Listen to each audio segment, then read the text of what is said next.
2021년도 2월 28일이면서 오늘 사순절 두 번째 주일 예배를 하나님께 올려드리겠습니다. 이 시간 함께 우리 사도신경 고백하며 주일 예배를 올려드리겠습니다. 전능하사 천지를 만드신 하나님 아버지를 내가 믿사오며 그 외아들 우리 주 예수 그리스도를 믿사오니 이는 성령으로 잉태하사 동정녀 마리아에게 나시고 본디오 빌라도에게 고난을 받으사 십자가에 못 박혀 죽으시고 장사한 지 사흘 만에 죽은 자 가운데서 다시 살아나시며 하늘에 오르사 전능하신 하나님 우편에 앉아 계시다가 저로서 산자와 죽은 자를 심판하러 오시리라.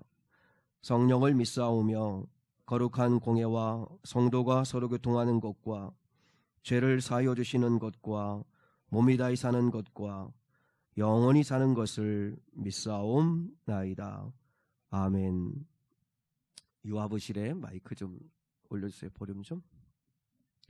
오늘 찬송가를 우리 순서를 좀 오늘 주보에 나와 있는 찬양 순서를 좀 바꿔서 하겠습니다. 우리 259장 예수 십자가에 흘린 피로써 우리 찬양을 먼저 하나님께 드리겠습니다. 조금 천천히.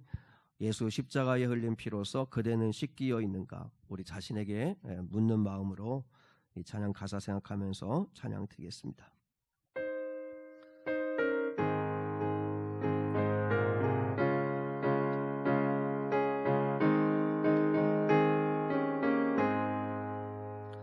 예수 십자가에 흘린 피로써 그대는 씻기어 있는가, 더러운 죄 이게 아는 능력을 그대는 참으지 않은가, 예수의 보혈로 그대는 씻기어 있는가, 마음속에 여러 가지 죄악이 깨끗이 씻기어 있는가, 주 예수와 밤낮으로 늘 함께 그대는 행동을 하는가, 아무 때나 어디서나 그대는 십자가 붙들고 있는가, 예수의 보혈로 그대는 씻기어 있는가, 마음속에 여러 가지 죄악이 깨끗이 씻기어 있는가, 주님 예수 다시 올 때 그대는 영접할 예복이 있는가, 그대 몸은 거룩한 곳 천국에 들어갈 준비가 됐는 예수의 보혈로, 예수의 보혈로 그대는 씻기어 있는가, 마음속에 여러 가지 죄악이 깨끗이 씻기어 있는가, 모든 죄에 더러워진 예복을 주 앞에 지금 다 벗소서, 샘물같이 솟아나는 보혈로 눈보다 너희게 씻으라, 예수의 보혈로 그대는 씻기어 있는가, 마음속에 여러 가지 죄악이 깨끗이 씻기어 예수의 보혈로, 예수의 보혈로 그대는 씻기어 있는가, 마음속에 여러 가지 죄악이 깨끗이 씻기고 있는가.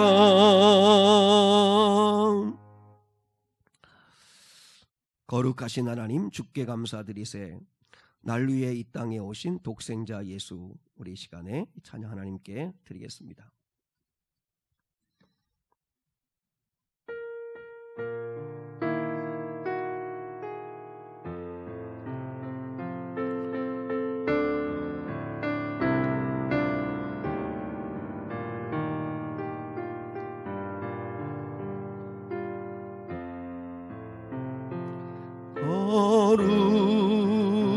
거룩하신 하나님, 주께 감사드리세. 날 위해 이 땅에 오신 독생자 예수, 나의 맘과 뜻 다해 주를 사랑합니다.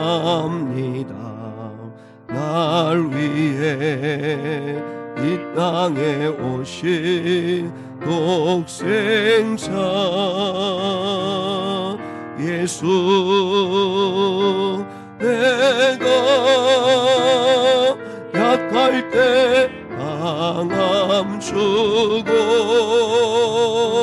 가난할 때 우리를 부욕해 하신 나의 주 감사. 내가 약할 때 강함 주고 가난할 때 우리를 부욕해 하신 나의 주 감사. 감사. 한번 더 하겠습니다. 거룩하신 하나님, 하신 하나님, 주께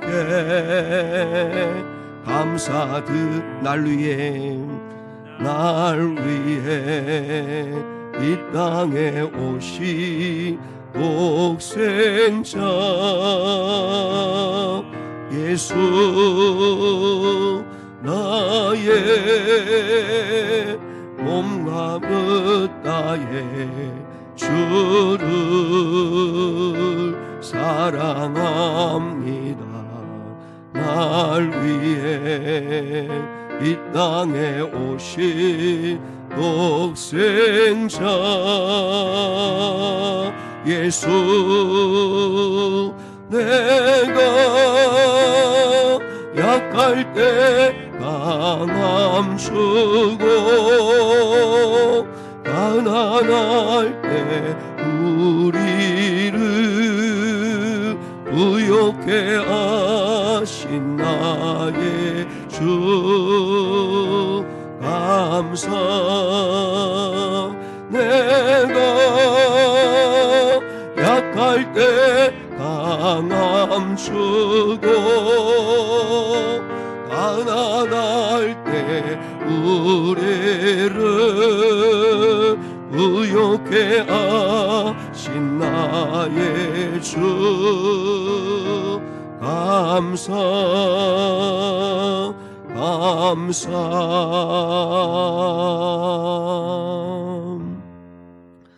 우리 함께 기도해 주 앞에 나와 무릎 꿇고 긍휼 베푸시는 주 하늘을 향해 두 손 들고 우리 시간 예배할 때 기도할 때 우리 주님께서 하늘 문을 여시고 우리에게 풍성한 은혜 주시기를 사모하는 마음으로 한 장 더 찬양 드리겠습니다.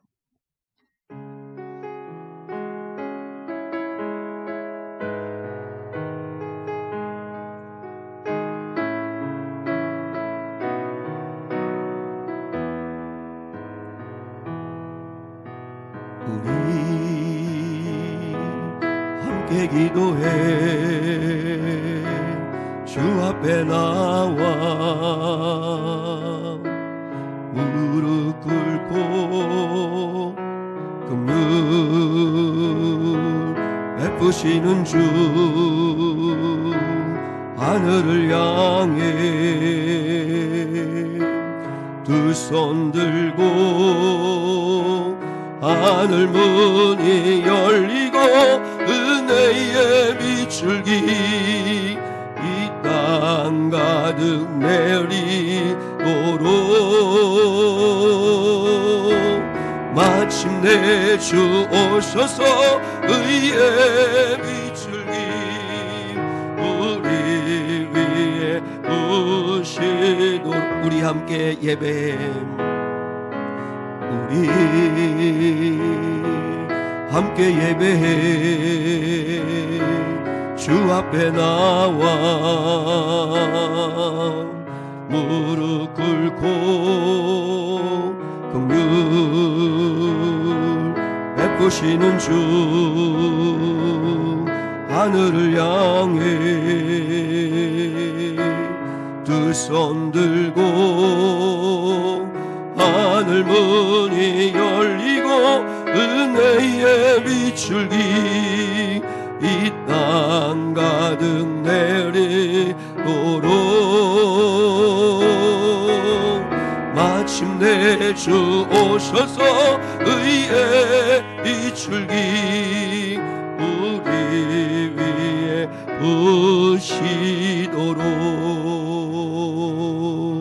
부시도록.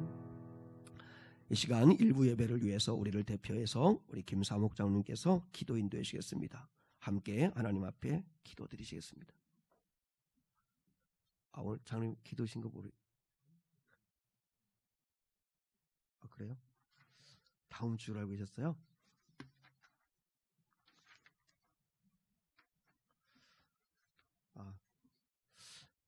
착오가 있을 것 같아요. 제가 광고한 거하고. 그러면 하실 수 있으겠어요? 네, 그러시죠. 예.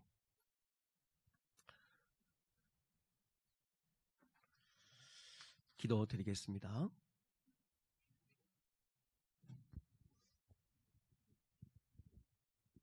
거룩하신 아버지 하나님, 어렵고 힘든 현실과 상황 속에서 이 시간도 거룩하고 복된 주일을 맞이하여서 하나님 앞에 나와 마음과 뜻과 정성을 다하여 저희들이 예배드릴 수 있도록 은혜 베푸셔 주심을 감사드립니다.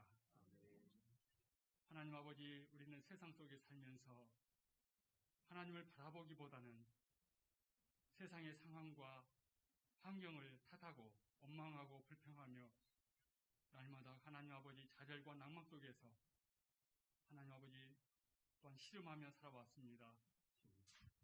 우리의 연약하고 믿음 없음을 용서하여 주시고 하나님 아버지 세상을 바라보기보다는 주님을 바라보면서 날마다 천국의 그 아름다운 삶을 아버지 사모하며 살아갈 수 있는 믿음을 저희들에게 더욱더 강건하게 하여 주셨기를 원합니다. 아버지 하나님, 세상의 것들이 아무리 화려하고 좋다 할지라도 그 모든 것들은 썩어져 없었을 것들입니다. 영원히 썩지 아니할 보배로신 우리 예수님을 바라보고 그 예수님의 그 은혜 안에서 날마다 참 기쁨과 평안과 아버지 하며 화목을 이루어갈 수 있는 저희들의 복된 삶이 될 수 있도록 저희들에게 더욱더 강건한 믿음을 더하여 주시옵소서. 하나님 아버지, 한국 교회가 너무 어렵고 힘든 상황 속에 있습니다. 하나님 아버지, 또 한국 교회 안에는 아버지 하나님이여 또한 이대로기로 인하여 정말 하나님 아버지 우리가 생각지 못한 그런 아버지 일들이 벌어지고 있습니다. 하나님 아버지, 진정으로 우리가 온전한 믿음을 가지고 영의 눈을 가지고 아버지 하나님 온전한 믿음의 길을 달려갈 수 있는 그런 아버지 영적인 실력을 저희들에게 허락하여 주셔서 저들의 세상의 그 소리에 유혹당하지 않고 오직 하나님 말씀에 메인바되어서 살아갈 수 있는 저희들의 삶이 될 수 있도록 하나님 날마다 기도하며 또 깨어있을 수 있는 한국교회와 저희들이 될 수 있도록 하나님 은혜를 베풀어 주시옵소서. 또한 우리 미래교회가 하나님의 뜻을 이루어갈 수 있도록 하나님 더 주의 말씀에 매이고 더 하나님 앞에 기도하고 더 주님을 사모하며 또 하나님의 뜻을 이루기 위하여서 함께 하나가 되어질 수 있도록 하나님께서 은혜를 베풀어 주시옵시고, 또한 아버지 이 어려운 코로나로 인하여 아버지 하나님 우리가 온전히 하나님께 예배드릴 수 없는 이 상황을 또한 아버지 하나님 한탄만 하고 있는 것이 아니라 또 이것을 기회로 삼고 우리가 세상적으로 나가는 것이 아니라 하나님 아버지 이 어렵고 힘든 상황을 기회로 삼고 정말 주님을 향한 우리의 믿음이 더욱더 뜨거워질 수 있도록 하나님 아버지 우리의 믿음을 회복시켜 주시고 또 그 안에서 새로운 하나님의 비전과 꿈을 바라볼 수 있는 우리 미래교회를 지향해 나갈 수 있는 하나님의 놀라운 역사를 주님이 향하고 계심을 우리가 발견하고 또 하나님 그 주님의 뜻을 위하여 더욱더 아버지 하나님과 저희들이 하나님 앞에 무릎 꿇고 하나님의 뜻을 구하며 하나님의 인도하심을 바라보며 나갈 수 있는 우리 미래교회 될 수 있도록 하나님 인도해 주셨기를 원합니다. 아멘. 하나님 사순절 기도합니다. 정말 우리 주님께서 우리의 연약함과 우리의 죄악을 위해서 고난과 순환을 받은 아버지 기간 동안 하나님 우리가 삼가 조심하고 더욱더 하나님 아버지 일심 정력을 다해서 정말 이 사순절 기간을 더욱더 경건하게 보낼 수 있는 저희들에게 믿음을 허락하여 주셨기를 원합니다. 아멘. 하나님 아버지 우리 교회 또한 아동부에서부터 장애 아기까지 하나님 믿음을 회복시켜 주시고 또한 속히 하나님 우리가 함께 예배할 수 있는 그날 사모하면서 아버지를 가정에서 또 가정 예배를 통해서 우리 믿음이 무너지지 않도록 하나님 아버지 각자의 아버지의 믿음을 세워갈 수 있는 또 우리 미래교회 모든 성도들의 가정들이 되게 하여 주시고 또 가정 예배와 기도의 삶을 통해서 우리 미래교회 성도들의 가정들이 어렵고 힘든 이 경제적 고난 난관 속에서도 아버지 승리하고 복되고 아름다운 아버지 가정들이 될 수 있도록 하나님께서 은혜를 베푸시고 인도해 주시옵소서. 아멘. 아버지 하나님 육신의 연약함으로 고통받는 자들이 있으면 우리 하나님께서 늘 주의 말씀으로 치료해 주시고 늘 아버지 하나님의 승리하시는 아버지 하나님의 능력의 역사심을 또한 아버지 체험할 수 있는 놀라운 역사들이 일어나게 하여 주셨기를 원합니다. 아멘. 아버지 하나님 또한 이 시간도 주의 말씀을 들고 서신 다임 목사님께 주의 성령의 능력과 권능을 더하셔서 이 시간도 주의 말씀을 전하고 선포하기에 부족함이 없도록 하나님 아버지 영적으로 강건하게 하여 주시고 하나님 아버지 믿음의 영성과 영권이 이 시간도 충만케 하여 주셔서 하나님 아버지 이 시간도 주고자 하신 하나님의 영의 말씀이 우리의 마음밭에 떨어질 수 있도록 하나님께서 우리의 마음을 열어주시고 또한 그 말씀을 통해서 아버지 하나님 우리가 하나님 아버지 더욱더 영적으로 자라고 성숙되어서 더 주님을 바라볼 수 있는 믿음의 영적인 능력 있는 시간이 될 수 있도록 하나님 함께하여 주시옵소서.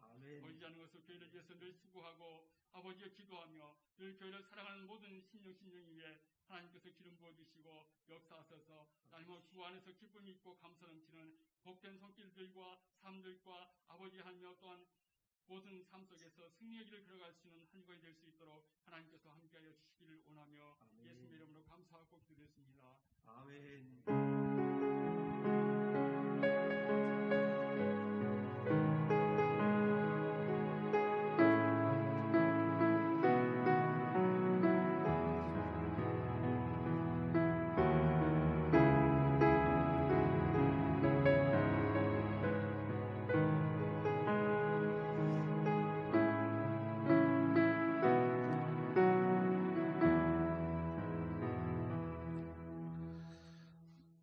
네, 갑작스럽게 또 기도하시게 됐지만 순종해 주셔서 감사하게 생각합니다. 오늘은 사순절 두 번째 주일을 보내고 있습니다. 4월 4일 날이 우리 부활주일인데요. 그 전까지 주님의 고난을 좀 더 깊이 의식적으로 또 생각하시면서 주님과 함께 동행하는 은혜가 있기를 축복합니다. 예배가 이제 계속되어지고 있는데요. 특별히 우리 아동부 친구들에게는 참 미안한데 이제 우리 3월달 이제 개학과 동시에 맞춰서 우리 아동부 예배도 다시 시작할 수 있도록 그렇게 하려고 합니다. 조금만 더 어른 예배에 같이 함께 참석하는 것이 쉽지 않은데 그래도 함께 우리 5명의 우리 어린 친구들이 있는데 조금만 더 참고 인내해 주시면 좋겠습니다.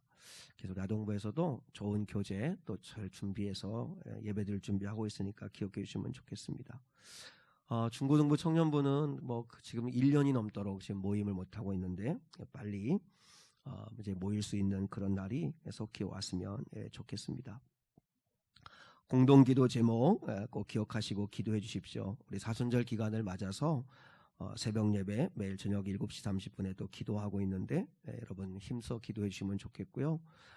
그래서 우리 고난 주간을 앞에 두고는 또 이제 특별 새벽 기도도 좀 함께 모여서 기도하는 시간도 갖도록 그렇게 하려고 합니다. 기억해 주시고 기도해 주시고 이런 기회에 믿음 약해지지 않도록 주님과 관계 멀어지지 않도록 꼭 협력해 주시면 고맙겠습니다. 신발장에 그 준비된 전도 선물 좀 많이 활용해 주시면 감사하겠고요. 원래는 12월 마지막 주일날 우리 진급자들 또 이렇게 축하하는 시간을 가져야 되는데 이번에 이제 청년부로 대학 청년부로 올라가는 우리 이지연 학생 그리고 이제 중고등부로 중학생이 되는 우리 고선호 학생이 있는데 여러분 미리 이렇게 진급 축하를 하지 못했습니다. 그래서 오늘 잠깐 우리 지연이가 있는데 잠깐만 앞에 나오면 우리 조그만 선물을 진급 지연이 맞죠? 그래. 날마다 일주일마다 보는데 하도 예뻐져서 지연이가 맞나 안경 이렇게 그랬는데 맞아. 잠깐만 보러 나오겠습니다.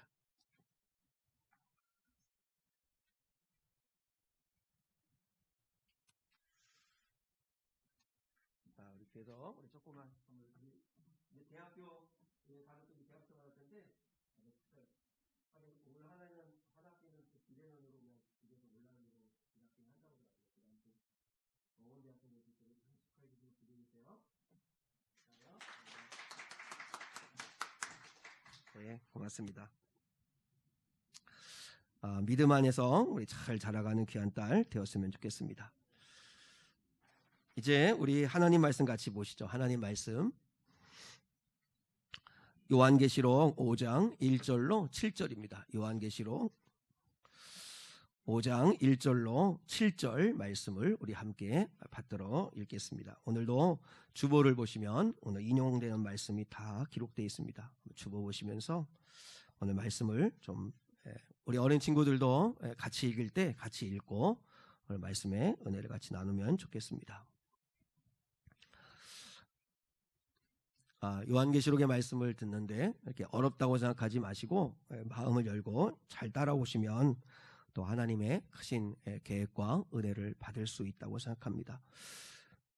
우리 한 절씩 하나님 말씀을 받들어 읽겠습니다. 제가 먼저 받들어 읽겠습니다. 내가 보매 보좌에 앉으신 이의 오른손에 두루마리가 있으니 안팎으로 썩고 7인으로 봉하였더라. 또 봄에 힘있는 전사가 큰 음성으로 외치기를 누가 그 두루마리를 펴며 그 인을 떼기에 합당하냐 하나 하늘 위에나 땅 위에나 땅 아래에 능히 그 두루마리를 펴거나 보거나 할 자가 없더라.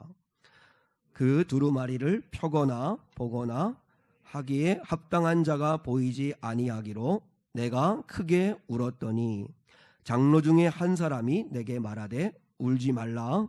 유다 지파의 사자 다윗의 뿌리가 이겼으니 그 두루마리와 그 7인을 떼시리라 하더라. 내가 또 보니 보좌와 내 생물과 장로들 사이에 한 어린 양이 서 있는데 일찍이 죽임을 당한 것 같더라. 그에게 7뿔과 7눈이 있으니 이 눈들은 온 땅에 보내심을 받은 하나님의 7영이더라. 7절 함께요. 어린 양이 나와서 보좌에 앉으신 이의 오른손에서 두루마리를 취하시니라. 아멘. 아멘.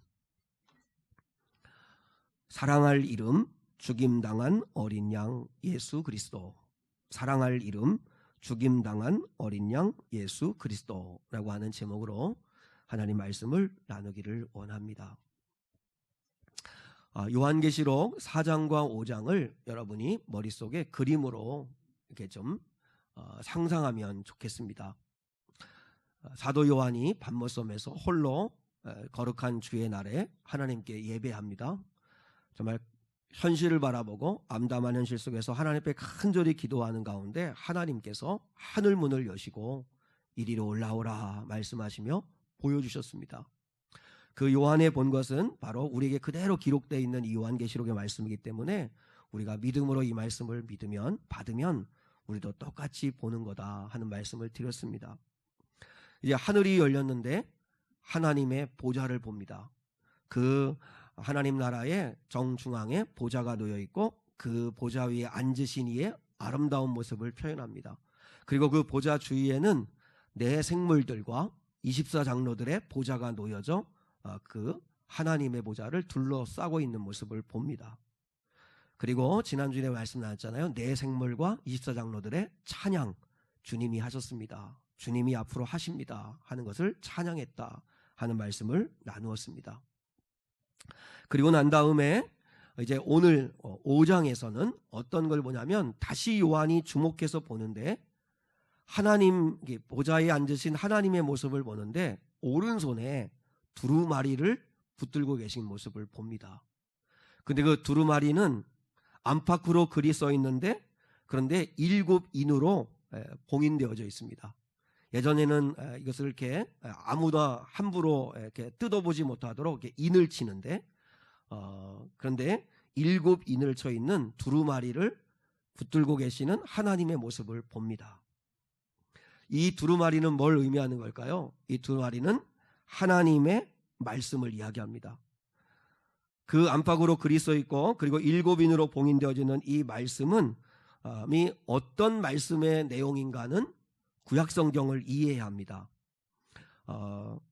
특별히 어렵게 생각하지 말고 이렇게 잘 따라오면 되는데 구약의 요한계시록이라고 하는 게 에스겔입니다.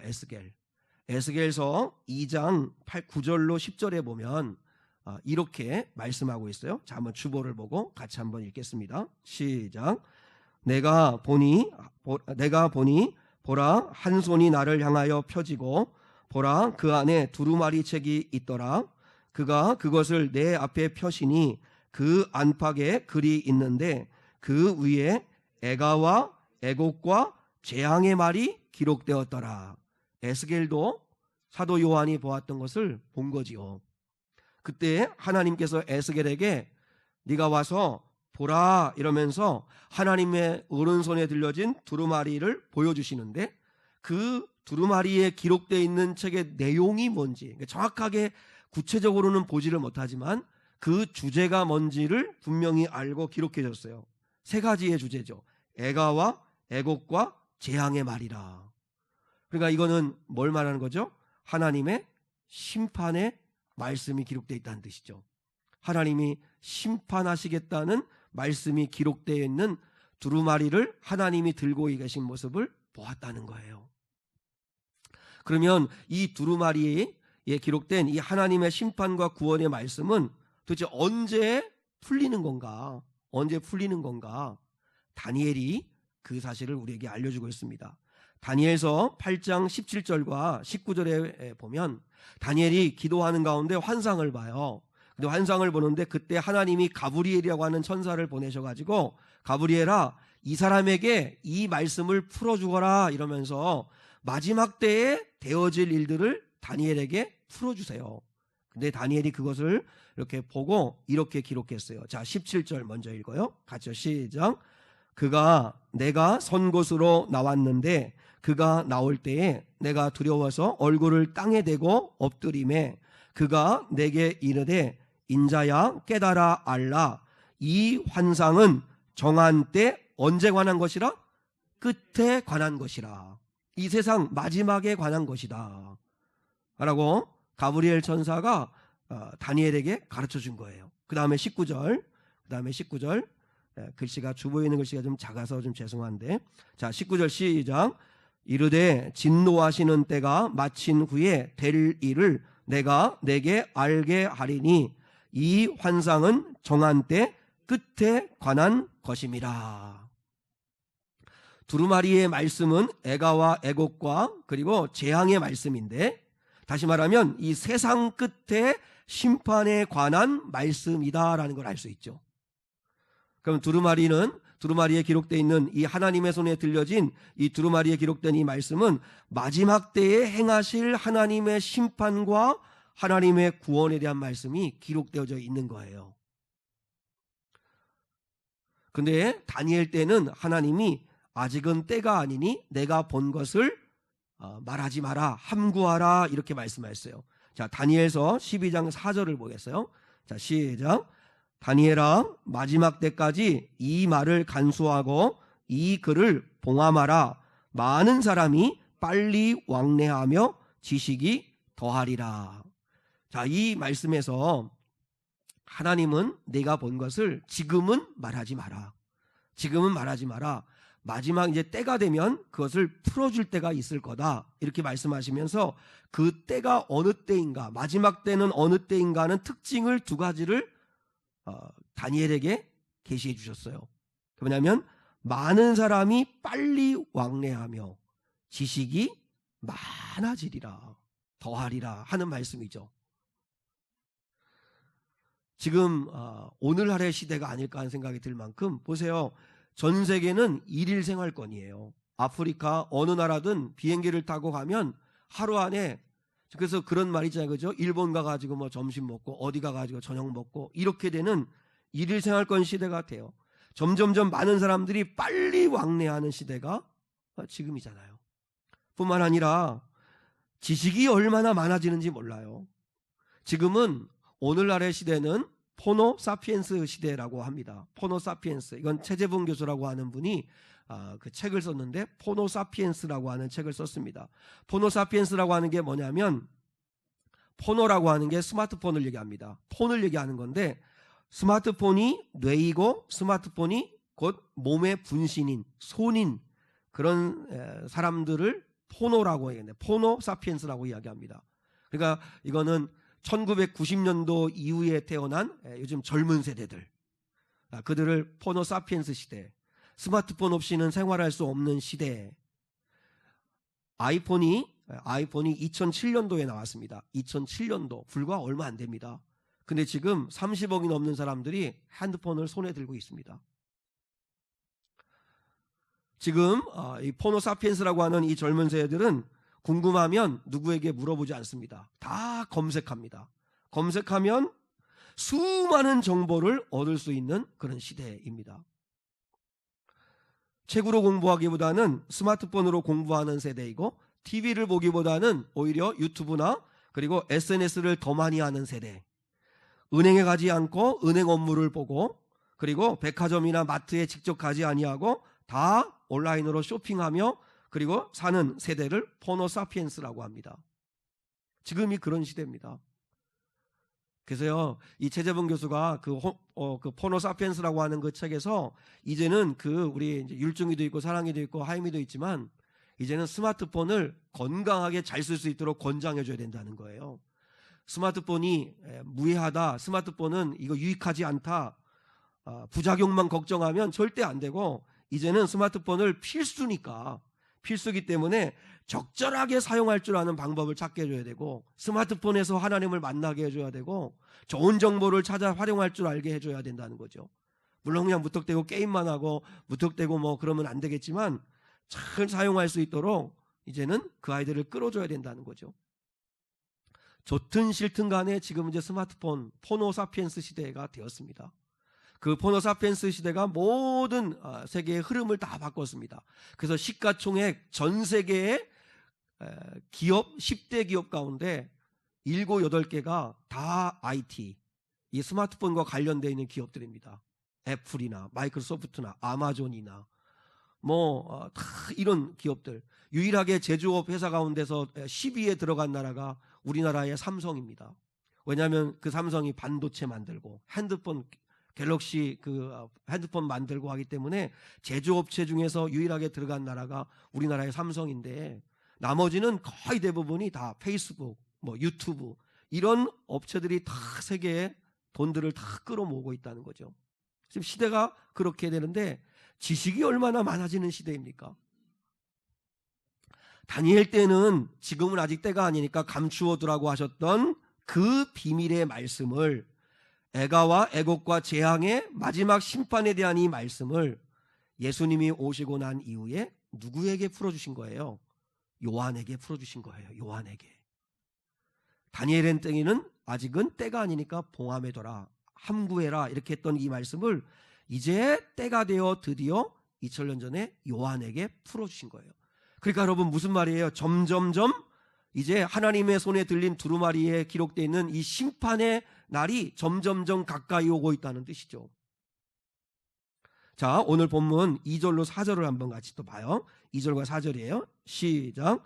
또 봄에 힘있는 전사가 큰 음성으로 외치기를 누가 그 두루마리를 펴며 그 인을 떼기에 합당하냐 하나 하늘 위에나 땅 위에나 땅 아래에 능히 그 두루마리를 펴거나 보거나 할 자가 없더라. 그 두루마리를 펴거나 보거나 하기에 합당한 자가 보이지 아니하기로 내가 크게 울었더니. 요한이 하나님의 오른손에 들려진 두루마리를 이제 인을 떼고 그 말씀을 봐야 되는데 그 하나님이 심판과 이 구원에 대한 예언한 말씀을 알고 싶은데 그런데 알 길이 없는 거예요. 그래서 대성통곡을 하는 거예요. 우리도 그렇잖아요. 하나님의 마음을, 하나님의 뜻을 이해할 수만 있으면 우리는 얼마든지 견딜 수가 있습니다. 근데 이해할 수가 없으니까 힘든 거예요. 내가 지금 이렇게 고난을 받는데 이유가 뭘까? 내가 이렇게 고난받는 걸 하나님은 아실까? 주님의 뜻이 도대체 무엇일까? 주님은 이 고난의 터널을 지나가게 하시는 이유는 뭘까? 이 눈물의 골짜기, 이 사망의 골짜기를 지나 하나님은 나를 어디로 인도하시는 걸까? 내가 주님을 잘 섬긴다고 하는데 왜 내게는 이런 고난이 있는 걸까? 여러분, 풀리지 않는 질문에 대한 답이 너무 많습니다. 하나님은 속 시원하게 우리에게 다 설명해 주지 않으세요. 이유가 뭘까요? 이유는 뭐냐면 믿음으로 살라는 거예요. 믿음으로. 하나님을 신뢰하는 믿음으로 하나님은 자녀들은 살기를 원하시는 거예요. 다 이해하고 믿는 건 믿는 게 아니잖아요. 다 이해되는데 그거 뭘 믿을 게 있어요. 이해되지 않지만 말씀하시는 그 하나님을 사랑하고 신뢰하니까 그 말씀을 믿고 따라오라는 거죠. 우리하고 똑같은 고민을 한 사람이 하박국 선지자입니다. 이 하박국이라고 하는 구약의 선지자는 현실의 모순과 이 불확실성 때문에, 미래의 불확실성 때문에 너무 힘들었었어요. 그래서 이렇게 호소를 해요. 자, 한번 주보를 보세요. 하박국 1장 2절로 3절을 같이 한번 읽어요. 시작. 여호와여, 내가 부르짖어도 주께서 듣지 아니하시니 어느 때까지리까? 내가 강포로 말미암아 외쳐도 주께서 구원하지 아니하시나이다. 어찌하여 내게 죄악을 보게 하시며 패역을 눈으로 보게 하시나이까? 겁탈과 강포가 내 앞에 있고 변론과 분쟁이 일어났나이다. 하나님, 왜 침묵하고 계시는 겁니까? 성도들이 이렇게 부르짖는데 왜 응답 안 하시는 겁니까?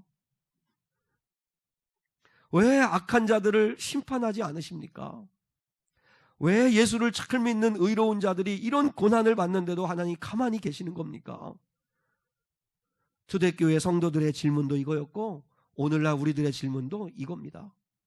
그때 하나님의 대답이 뭐예요? 하박국 2장 3절로 4절이에요. 그 다음 말씀이요. 시작. 이 묵시는 정한 때가 있나니 그 종말이 속히 이르겠고 결코 거짓되지 아니하리라. 비록 더딜지라도 기다리라. 지체되지 않고 반드시 응하리라. 보라, 그의 마음은 교만하며 그 속에서 정직하지 못하나 의인은 그의 뭐를요? 믿음으로 말미암아 살리라. 하나님이 요구하시는 게 뭐예요?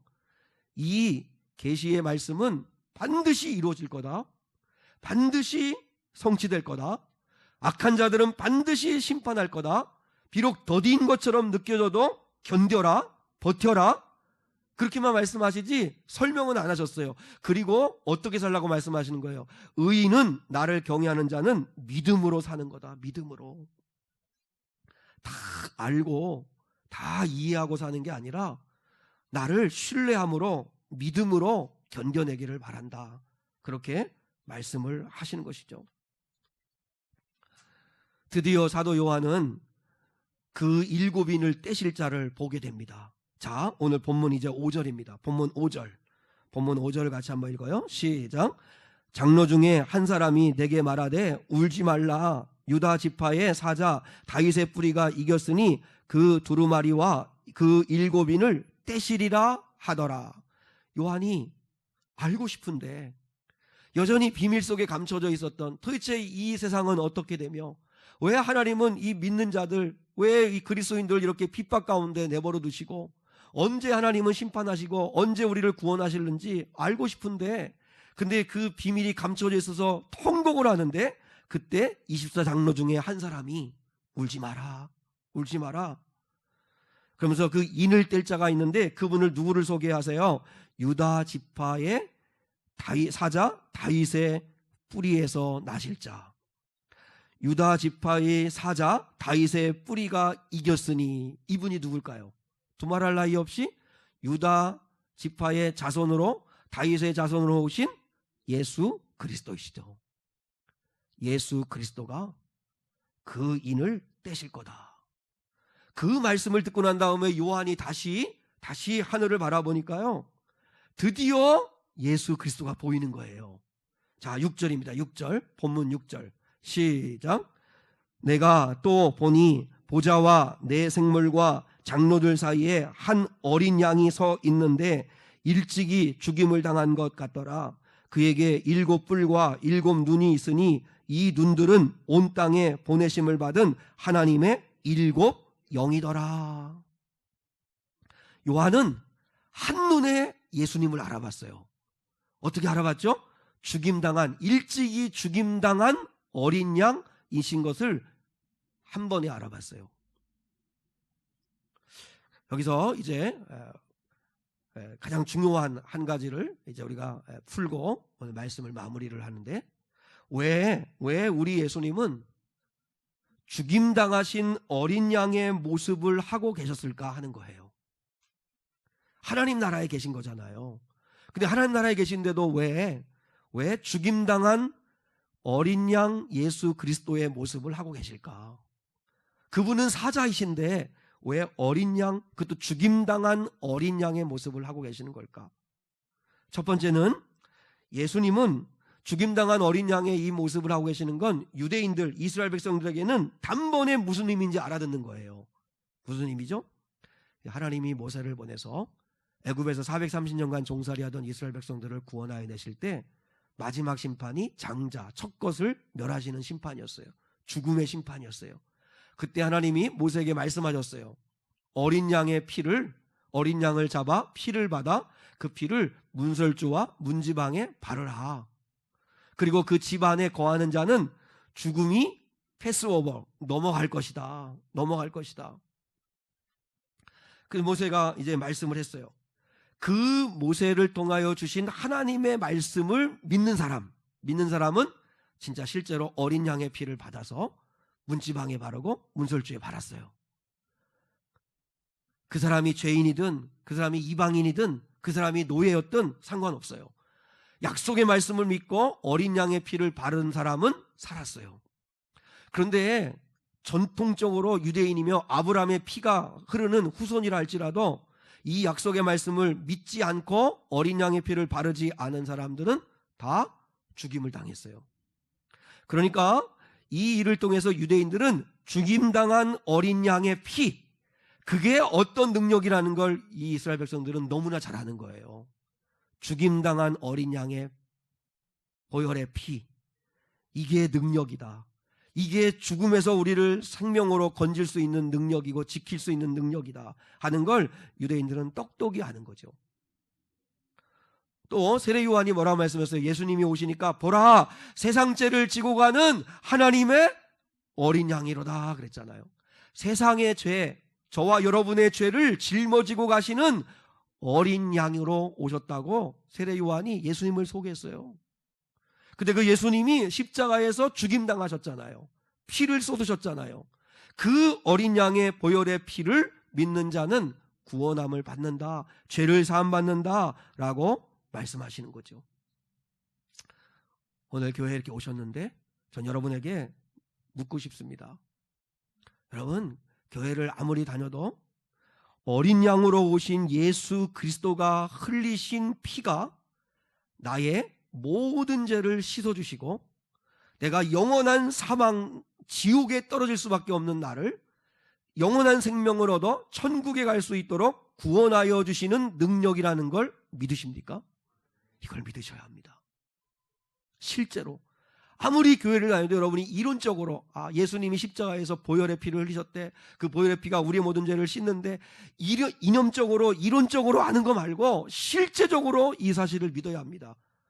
2000년 전에 골고다 언덕에서 흘리신 죽임당한 어린 양이신 예수 그리스도의 그 피가 나의 모든 죄를 깨끗이 씻겨주시는 거다.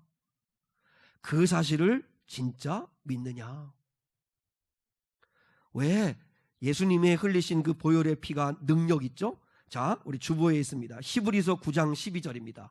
히브리서 9장 12절 찾으셨어요? 히브리서 9장 12절 시작.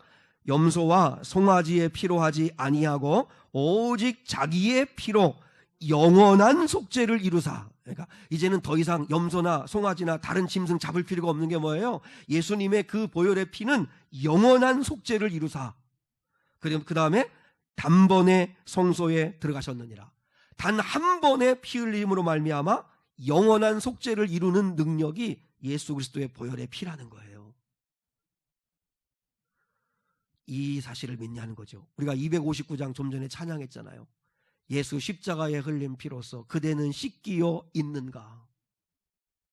내가 우리 권사님들 계시고 장로님들 계시고 우리 집사님들 계시고 우리 젊은 아이들도 있는데, 여러분 앞으로 살아가면서 어떤 추악한 죄를 짓고 내가 어떻게 아무리 형편없는 존재이고 정말 내가 세상에서 볼 때 잘 나온 것 하나 없는 그런 존재일지 모르지만, 그럼에도 불구하고 예수 그리스도의 피가 내 지은 모든 죄를 깨끗이 씻어주시고 나를 하나님의 자녀 삼아주시는 능력이다. 이 예수 그리스도를 믿으면 그런 은혜를 받는다는 사실을 정말 믿을 수 있기를 주님의 이름으로 축복합니다. 왜 예수님은 천국에서도 죽임당하신 어린 양의 모습으로 계실까요? 여러분, 부활하신 예수님이 사망 권세를 이기시고 부활하신 예수님이 도마에게 오셨어요. 도마에게 오셔가지고 그렇게 말씀했어요. 왜냐하면 도마가 의심하고 난 예수가 부활했다는 걸 정말 못 믿어, 만져보지 않고는 못 믿어. 그랬던 도마에게 오셔서 예수님이 이렇게 말씀했어요. 자, 요한복음 20장 27절로 29절이에요. 같이 읽어요. 시작. 도마에게 이르시되 내 손가락을 이리 내밀어 내 손을 보고 내 손을 내밀어 내 옆구리에 넣어보라. 그리하여 믿음 없는 자가 되지 말고 믿는 자가 되라. 도마가 대답하여 이르되 나의 주님이시요 나의 하나님이시니이다. 예수께서 이르시되 너는 나를 본고로 믿느냐? 보지 못하고 믿는 자들은 복되도다 하시니라. 아멘. 여러분, 여기서 이상하지 않아요? 주님은 부활하셨다면 변화산에서 모습처럼 영광된 몸을 입으신 거잖아요. 그럼 영광된 몸을 입으신 부활의 몸이라면, 그러면 이 땅에서 이 물질 세계에서 하시던 그때에 당했던 상처 자국이나 못 자국이나 이런 창 자국은 없어져야 되잖아요. 근데도 부활하신 예수님은 여전히 육신을 갖고 계셨는데 그 육신은 여전히 자국이, 상처 자국이, 못 자국이 있고 옆구리에 창 자국을 그대로 가지고 계신 그런 모습으로 도마에게 보여주세요. 그리고 오늘 요한계시록에서도 예수님은 천국에서도 죽임당한 어린 양의 모습으로 거기 계시다는 거예요. 무엇을 의미하는 걸까요? 왜 이 땅의 현실 세계에서 당한 상처 자국이 부활하신 몸에서도 그대로 가지고 계시는 걸까요? 우리 예수님은. 이유는 뭐예요? 사랑의 흔적이죠. 사랑의 흔적. 도마에게 뭘 보여주는 거예요? 사랑의 흔적을 보여주는 거예요. 의심하지 마라. 그러니까 도마가 대표로 잘한 거죠. 그죠? 참 고맙죠. 도마가 만져보고 그리고 난 다음에 나의 하나님이여 나의 주시라고 고백을 해줬으니까 우리는 보지 않고도 믿는 우리는 더 복된 자가 된 거니까 감사할 일인데, 도마에게 내 옆구리에 손을 넣어 만져봐. 내 손에 못자국을 봐. 만져봐. 이렇게 하신 이유가 뭐예요? 이걸 봐라. 이게 너희를 향한 내 사랑의 증거다. 내가 너희를 용서한 흔적이다. 내가 너희를 위해 대신 죽은 흔적이다. 라고 하는 것을 보여주신 거죠. 그래서 우리는 천국에 가면 누구나 할 것 없이 소개 안 해줘도 저분이 예수님이라는 걸 금방 알아보는 거예요. 왜요? 그분은 죽임당한 어린 양 예수 그리스도의 모습으로 계시거든요. 그게 사랑의 흔적이에요. 그러니까 저는 이걸 묵상하는데 너무 은혜가 되는 게, 천국에서는 이 땅에서 내가 그리스도를 위하여 희생하고 수고한 흔적들이 그대로 있는 거구나. 우리 주님이 우리를 위해서 흘리신 그 사랑의 흔적을 그대로 갖고 계신 것처럼, 상처 자국을 그대로 갖고 계신 것처럼, 우리도 주님을 위하여 희생하고 수고하고 애쓴 그 수고의 흔적들이 그대로 있겠구나. 왜 예수님은 죽임당한 어린 양으로 이 땅에 오셨을까요? 여러분, 저 보세요. 오늘 요한계시록에서는 예수님을 두 가지 짐승의 이미지로 설명하죠. 그죠? 하나가 뭐죠? 하나는 유다 지파의 다윗의 뿌리에서 오신 사자라고 설명하죠. 사자는 뭐예요? 왕 중의 왕. 그 짐승의 왕이잖아요. 그죠? 그리고 또 하나가 죽임당한 어린 양. 두 가지의 짐승으로 대비를 하고 있어요. 원래 예수님은 만왕의 왕이신 왕 중의 왕 사자이시잖아요. 사자와 같은 분이에요. 그런데 그분은 세상 죄를 지고 가는 죽임당한 어린 양으로 이 땅에 오셨잖아요. 이 땅에 오셨어요. 그래서 백석대학교 이우재라고 하는 그 교수님은 이 부분을 이렇게 설명했어요. 자, 제가 주보에 그 인용문을 그대로 써놓았는데 한번 찾아보시죠. 같이 한번 읽을게요. 그 의미를 깨닫는 게 중요한데, 백석대학교 이우재 교수는 이 부분, 사자이신데 어린 양으로 사신 그 의미가 무엇인가를 이렇게 설명했어요. 자, 같이 한번 읽어요. 시작. 그분이 인떼기에 합당하신 이유는 찾으셨어요? 다시요. 시작. 그분이 인떼기에 합당하신 이유는 단순히 그분이 사자가 되셨기 때문이 아니라 어린 양의 길을 지나서 사자가 되셨기 때문이다. 주님은 세상이 언제나 악을 처단하는 방식으로 선호하는 총과 칼의 방식으로, 군사력을 통한 힘의 과시로 악을 처단하시는 것이 아니다. 오히려 십자가의 연약함을 통하여 이기시는 것이다. 다시 말해서 지는 것으로 이기는 방식이다. 아니, 좀 더 정확히 말하면 져주시는 것으로 이기는 방식이다. 나중에라도 한번 이 설교 요약문이들이 있으니까 한번 읽어보시죠. 사자이신데 왜 어린 양으로 오셨을까요? 그리고 왜 천국에서도 단박에 알아볼 수 있도록 어린 양, 죽임당한 어린 양의 모습을 하고 계실까요? 그게 가장 이 세상을 이기는 이김이라는 거죠. 여러분, 우리는 신앙생활을 하는데요, 우리는 예수 믿어서 사자가 되고 싶은 거죠. 사자가 되고 싶은 사람이 있고 어린 양이 되고 싶은 모습이 있는데, 우리 신앙생활의 목적이 뭐냐? 우리는, 어떤 사람들은 사자가 되고 싶은 거예요. 그래서 예수 믿어서 내가 이렇게 복을 받았고, 예수 믿어서 내가 이렇게 성공했고, 예수 믿어서 내가 이렇게 잘 됐고, 내가 예수 믿어가지고 이렇게 내가 힘을 얻게 되었고, 이걸 자랑하고 싶어 해요. 근데요, 내가 잘 돼서 자랑하는 걸 가지고는 사람들이 감동하지는 않아요.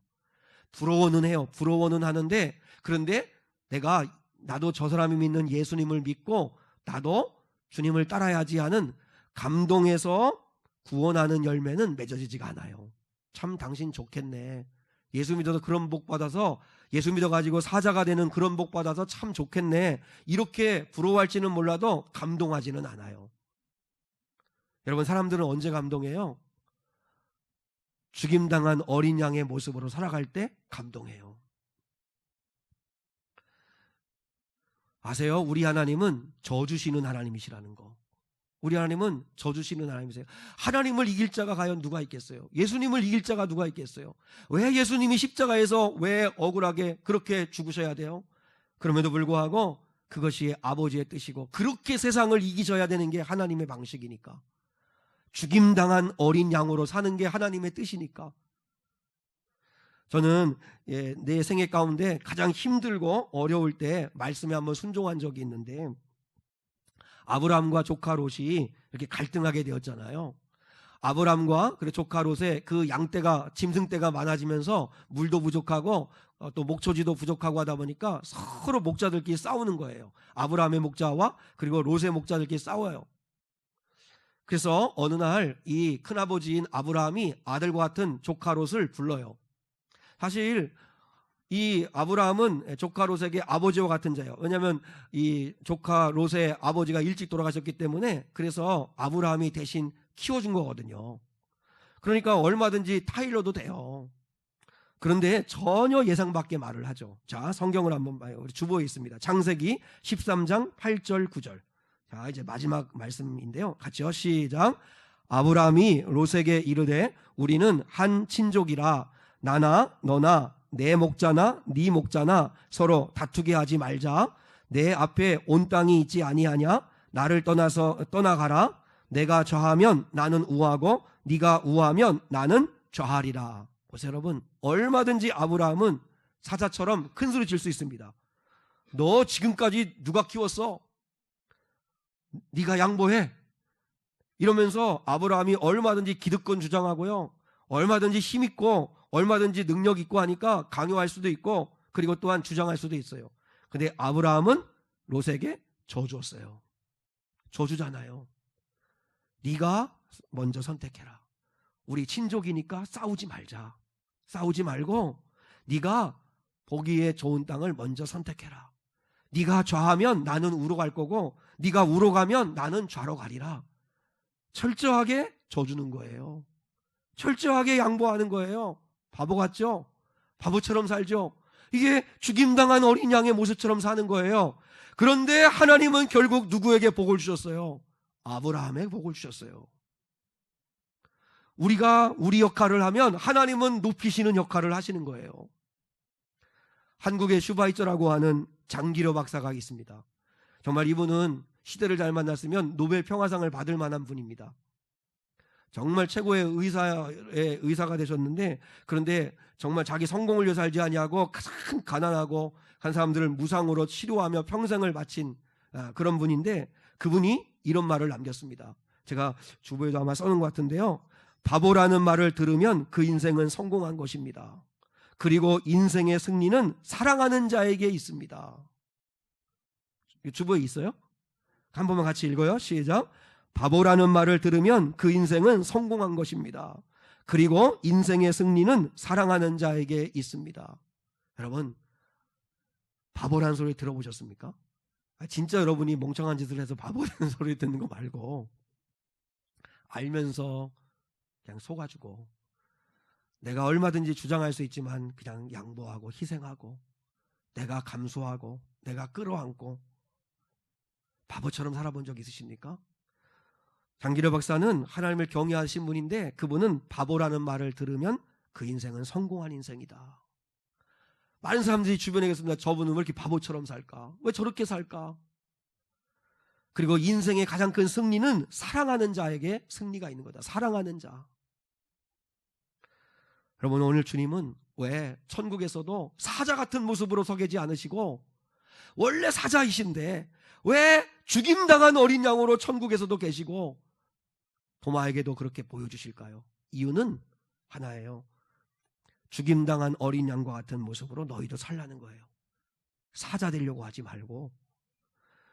가정에서도요, 행복한 길이 뭔지 아세요? 가정에서 남편이 아내가 사자 노릇하려고 하면 가정이 불행해져요. 서로 큰 소리치고 내가 주관하려고 하고 내 뜻에 따라오라고 그러고 그렇게 화내고 소리치고 하면 절대 행복해질 수 없어요. 자녀들도 우리 집에서 으르렁거리지 말아요. 자녀처럼 그러지 말아요. 교회에서도 여러분 사자 되려고 하지 마세요. 교회에서 대접받으려고 하고 그래서 또 섬김받으려고 하고 하지 말고 죽임당한 어린 양과 같이 되세요. 섬기려고 하고 희생하려고 하고 져주려고 하고 바보처럼 사는 거죠. 그러나 그런 사람을 하나님은 기억하시고 그를 높이시는 거예요. 빌립보서 2장의 5절로 11절에 예수 그리스도가 철저히 자기를 낮추시니까 하나님은 지극히 그 예수님을 높이셔서 하늘과 땅과 땅 아래 모든 무릎이 예수 이름 앞에 꿇게 하시고 모든 입으로 예수 그리스도를 주로 시인하여 구원을 받게 하시잖아요. 우리가 낮아지고 우리가 죽임당한 어린 양의 모습처럼 살면 하나님은 우리를 높이신다는 걸 기억하실 수 있기를 주님의 이름으로 축복합니다.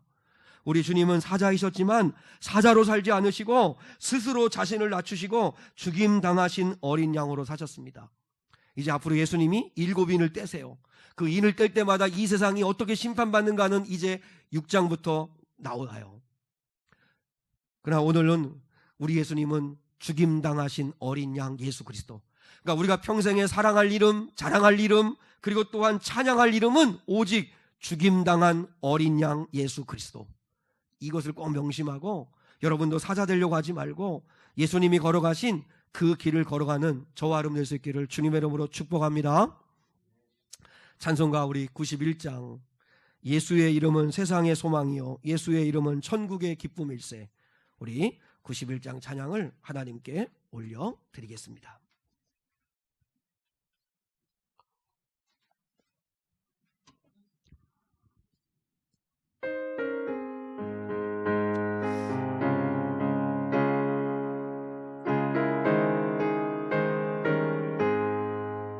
슬픈 마음 있는 사람 예수 이름 믿으면 영원토록 변함없는 기쁜 마음 얻으리. 예수의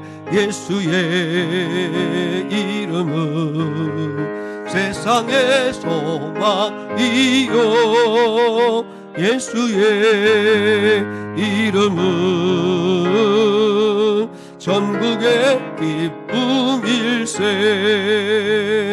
거룩하신 주의 이름 너의 방패 삼으라. 환난 시험 당할 때에 주께 기도드려라. 예수의 이름은 세상의 소망이요 예수의 이름은 전국의 기쁨일. 우리 갈 길 나간 후에 우리 갈 길 나간 후에 보좌 앞에 나아가 왕의 왕께 경배하며 멸류관을 드리리. 예수의 이름은 세상의 소망이요 예수의 이름은 전국의 기쁨일세. 하나님 아버지, 은혜와 사랑을 진심으로 감사합니다. 오늘도 거룩한 주일, 사순절 두 번째 주일을 맞아 하나님 앞에 나와 이렇게 예배 드립니다. 거룩하신 아버지 하나님, 우리 예수 그리스도는 사자이셨으나 죽임당한 어린 양으로 이 땅에 오시고 이 땅에서 피 흘려 쏟아주심으로 그 보혈의 능력으로 세상을 이기고 마귀를 이기고 죄를 이기고 사망을 이기셨습니다. 그 예수 그리스도를 믿는 믿음으로 말미암아 우리도 죄사함 받고 영원한 생명이 우리에게 있음을 믿는 저희들 되게 하옵소서. 그리고 저희도 평생 자랑할 이름, 사랑할 이름은 죽임당한 어린 양 예수 그리스도임을 잊지 않게 도와주시고 사자 되려고 하지 말고 삶의 자리에서 부름받은 곳에서 어린 양과 같이 져주게 하시며 하나님 아버지, 주님이 걸어가신 길을 따라 걸어가 많은 열매를 맺는 저희가 되게 하옵소서. 아버지 하나님, 하나님이 나라가 있음을 확신하게 도와주시고 이 땅은 결국 하나님의 심판 앞에 서 있다는 사실을 기억하고 이 땅에 소망을 두지 말고 예수 그리스도에게 소망을 두며 살아가는 저희가 되게 하옵소서. 오늘도 거룩한 주일을 맞아 아버지 앞에 나올 때 빈손으로 오지 아니하고 귀한 예물을 봉헌하여 드리는 손길마다 복 주시옵소서. 아버지, 있고 먹고 마시는 일에 어려움 당하지 않도록 채워주시옵소서. 그리고 주님을 더 사랑하는 거룩한 자들 되게 하옵소서. 주께서 역사해 주시고 인도하여 주시기를 원하옵고 예수 그리스도의 이름으로 봉헌기도 드리오며 지금은 우리 주 예수 그리스도의 은혜와 하나님 아버지의 극진하신 사랑과 성령 하나님의 함께하심이 오늘 여기 모여 예배한 거룩한 성도들 위에 이제로부터 영원까지 함께하시기를 간절히 축원하옵나이다. 아멘.